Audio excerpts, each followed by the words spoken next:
It was a cold autumn morning, the kind that painted the world in gold and silence. The park was almost empty, except for a man walking slowly, his footsteps crunching over fallen leaves. His name was Ivanov, a man once full of pride and power, now hollow and tired. In front of him, he pushed a small wheelchair. His daughter Anna sat quietly, staring at nothing. Her eyes, once bright as the morning sky, had lost their light.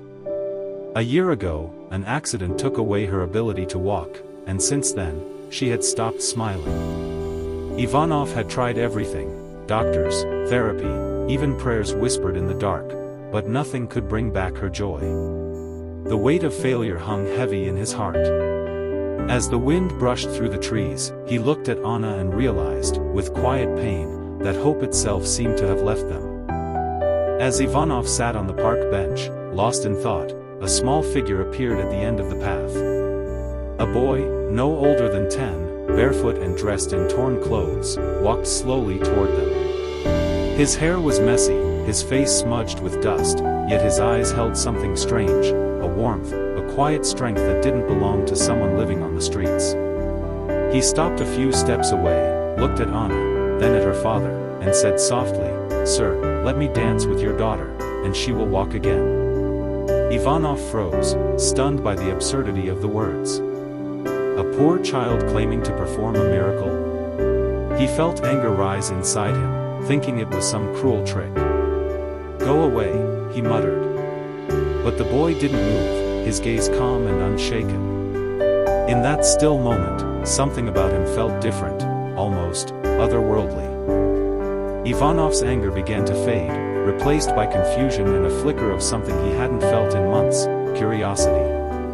The boy's calmness, his quiet confidence, unsettled him. "You think this is a game?" Ivanov snapped, his voice breaking under the weight of disbelief. But the boy simply shook his head. "No, sir," he said softly, "sometimes faith needs no reason." Those words hung in the air like a whisper carried by the wind. Anna, who had been silent all along, looked at the boy with a faint spark in her eyes, the first sign of life in so long. "Can you really dance?" she asked in a small voice. The boy smiled gently, nodding once. Ivanov's chest tightened. Against every rational thought, against the walls he had built around his heart, he felt himself giving in. He sighed deeply and said, almost to himself, "All right, show me this dance." The boy stepped closer, his movements gentle, almost reverent. He knelt beside Anna's wheelchair and reached out his hand. "Close your eyes," he whispered, "and listen to the music inside your heart." Anna hesitated, then slowly obeyed. For a moment, there was only silence, and then the wind stirred, softly at first, swirling the fallen leaves around them as if nature itself had begun to hum a forgotten tune. The boy started to move, guiding Anna's hands in rhythm, his feet gliding lightly over the ground. Ivanov watched, torn between disbelief and wonder. Then it happened, the faintest tremor in Anna's legs. Her breath caught. "Papa. I can feel them," she gasped, tears filling her eyes. Ivanov's heart pounded, he fell to his knees, unable to speak. The boy kept dancing, his every step like a prayer whispered into the wind, a prayer being answered in real time. When the dance finally ended, the park fell silent again, as if even the wind was holding its breath. Anna stood shakily, her small hands trembling as she looked down at her legs, and then at her father. "Papa. I'm standing," she whispered, disbelief and joy mixing in her voice. Ivanov rushed forward, tears streaming down his face, and held her close, unable to comprehend what had just happened. He turned to the boy, searching for an explanation, for logic, for anything that could make sense. But the boy only smiled and said quietly, "When you dance with kindness in your heart, even miracles can hear the music."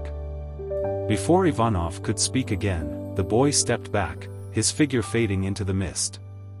The leaves rustled gently as he disappeared down the path, leaving behind not just a miracle, but a melody of hope still echoing in their hearts. Weeks passed, yet Ivanov couldn't forget the boy. He searched everywhere, the streets, the shelters, the corners of the city, but no one had seen a child like him. It was as if he had vanished into thin air. One evening, while Anna practiced her first independent steps in the garden, a soft voice broke the quiet. "You're walking beautifully," it said. They turned, and there he was, the same barefoot boy, holding a small white flower.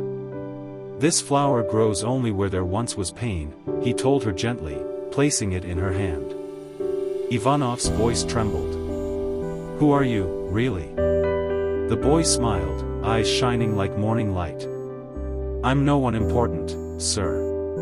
My name is Hope." He turned and walked away, his silhouette glowing in the sunset. Anna watched him disappear and whispered, almost to the wind, "Papa. I think he was an angel."